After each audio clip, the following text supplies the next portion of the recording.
Buenas tardes, mi nombre es Amateo Flores y voy a exponer sobre la enfermedad vascular cerebral. Bueno, aquí en el contenido tenemos 4 subtemas. El primero es qué es la enfermedad vascular cerebral en sí.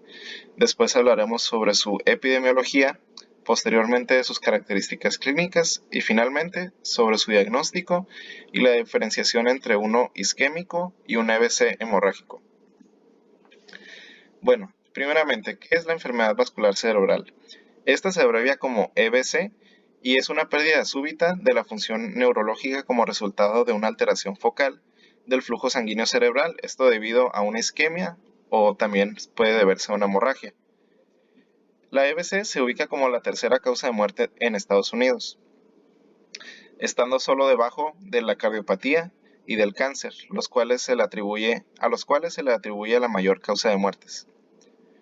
Para efectos epidemiológicos, de acuerdo a la definición oficial de la OMS, de la Organización Mundial de la Salud, la EBC se define como los síntomas y signos de compromiso neurológico focal de inicio brusco y que llevan a la muerte o que duran más de 24 horas y que no pueden ser atribuibles a otra causa aparente que la vascular. Bueno, la epidemiología del EBC. Estos eventos vasculares cerebrales son una etiología de daño cerebral que ha incrementado en los últimos años. Y esto ha sido una causa importante de mortalidad y discapacidad posterior al accidente en nuestro país. Sin embargo, aquí en México no se conoce la magnitud real del problema, ya que no se cuentan con registros nacionales confiables, o bien debido a que esta patología es enmascarada con otros padecimientos que que la pueden condicionar. Aún así, existen distintos estudios realizados por diversos autores que nos ayudan a tener una perspectiva sobre los datos epidemiológicos de las situaciones particulares que se evalúan. Por ejemplo, en el año 2007, Velázquez Monroy et al. Reportaron datos sobre la morbilidad y la mortalidad que es producida por la enfermedad isquémica vascular, y cardiovascular y cerebrovascular aquí en México. En este artículo, ellos refieren datos del Instituto Nacional de Estadística y Geografía, el INEGI, en los que se señala a la enfermedad cerebrovascular como la segunda causa de muerte en el año 2002, alcanzando un 9.7% de un total de 57 millones de disfunciones que se registraron en ese año. Y según los datos actuales consultados en la página web del Instituto Nacional de Neurología y Neurocirugía de México, la enfermedad cerebral vascular destaca como la causa más común de incapacidad en adultos y es la quinta causa de muerte en nuestro país. Continuando con las características clínicas, existen 3 tipos principales de EBC y estos son el trombótico, el embólico y el hemorrágico. En el trombótico, el flujo de sangre de una arteria cerebral se bloquea debido a un coágulo que se forma dentro de esta arteria. Por ejemplo, en la aterosclerosis, que es una acumulación de depósitos grasos en las paredes de las arterias, y esto causa un estrechamiento de los vasos sanguíneos y con frecuencia es responsable de la formación de estos coágulos. Después tenemos el embólico. Aquí el coágulo se origina en alguna parte que está alejada del cerebro, puede ser por ejemplo en el corazón o en las piernas. Una porción de este coágulo, es decir, el émbolo propiamente dicho, se desprende y es arrastrado por la corriente sanguínea hasta el cerebro. Y aquí el coágulo llega a un punto que es lo suficientemente estrecho como para no poder continuar con su flujo y tapa el vaso sanguíneo. Esto hace que se corte el abastecimiento de sangre y este bloqueo súbito se le llama embolia. Por último tenemos el hemorrágico o derrame cerebral. Este es causado por la ruptura y sangrado de un vaso sanguíneo en el cerebro.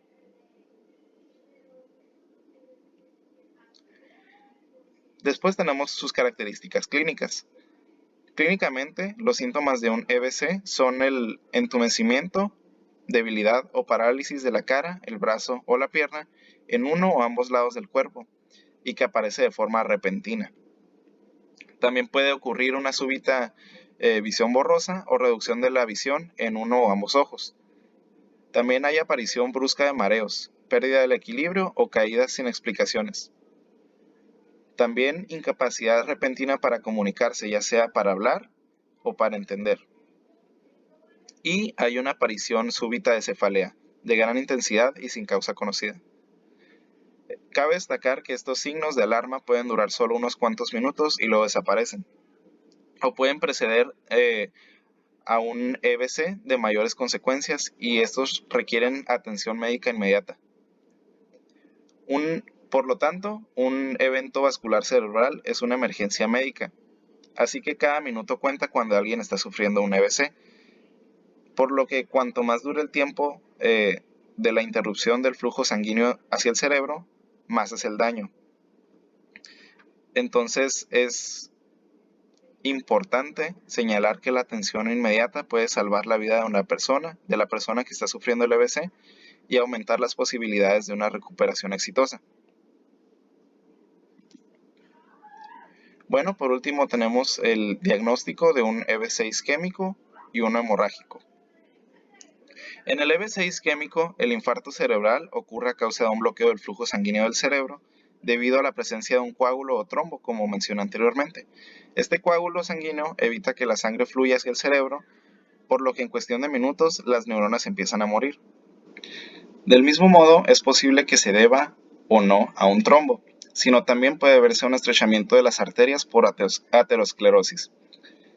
Y cuando la obstrucción se produce en una arteria y hay un bloqueo del flujo de oxígeno y nutrientes hacia los tejidos de una región cerebral, estamos ante una situación de isquemia. De ahí el nombre de accidente cerebrovascular isquémico. Por su parte, el EBC hemorrágico, aquí el infarto cerebral ocurre a causa de la rotura de un vaso sanguíneo, lo cual provoca un derrame de sangre dentro del cerebro. Esto se trata de una urgencia médica asociada generalmente con los aneurismas, ya que un aneurisma cerebral consiste en la dilatación de un vaso sanguíneo del cerebro, lo cual provoca una protuberancia en el mismo vaso. Ahora bien, cabe la posibilidad de que este aneurisma se rompa debido a la dilatación anómala del vaso sanguíneo, y cuando esto sucede, tiene lugar un derrame cerebral y un consecuente accidente cerebrovascular. La rotura de este aneurisma hace que el flujo normal de la sangre se vea interrumpido. La sangre se derrama, así que el oxígeno y los nutrientes no llegan como deberían a las células del cerebro. Además, se produce una hemorragia interna. Entre las diferencias de estos EBCs, tenemos que un EBC isquémico se debe a un coágulo, para resumir, y uno hemorrágico se debe a un derrame cerebral. Los EBC isquémicos son más comunes que los hemorrágicos. Los EBC hemorrágicos son más letales que los isquémicos, y aquí el tratamiento es distinto, ya que en el caso del accidente cerebrovascular isquémico, el objetivo del tratamiento es restablecer inmediatamente el flujo de sangre que se ha visto bloqueado por el coágulo sanguíneo. Para esto se utiliza una administración intravenosa de medicamentos que disuelven este coágulo sanguíneo, las cuales deben inyectarse durante las primeras 4 horas de este EBC. Es por esto que es importantísimo el manejar bien el tiempo cuando una persona está sufriendo de un EBC. Y los procedimientos endovasculares de emergencia también son utilizados, como la extracción por catéter del coágulo cuando no se puede disolver por la introducción de medicamentos directamente al cerebro. Estas dos son las principales terapias para tratar con un accidente cerebrovascular isquémico. Por su parte, el accidente cerebrovascular hemorrágico, pues la cosa es distinta. No hay un coágulo, sino que hay una rotura de la pared del vaso sanguíneo. Así que su abordaje es diferente. Los medicamentos para reducir la presión arterial y aumentar la capacidad de coagulación de la sangre son medidas de emergencia, pero el tratamiento en sí suele consistir de una cirugía para extraer la sangre derramada y aliviar la presión del cerebro o embolización endovascular. Esto mediante el relleno del aneurisma con espirales para bloquear el derrame y hacer que la sangre se pueda coagular. Finalmente, en un evento vascular cerebral isquémico, hay un bloqueo del vaso sanguíneo y en uno hemorrágico hay una rotura. Y bueno, estas son las referencias que se utilizaron para la creación de esta exposición y muchas gracias por su atención. Esto sería todo.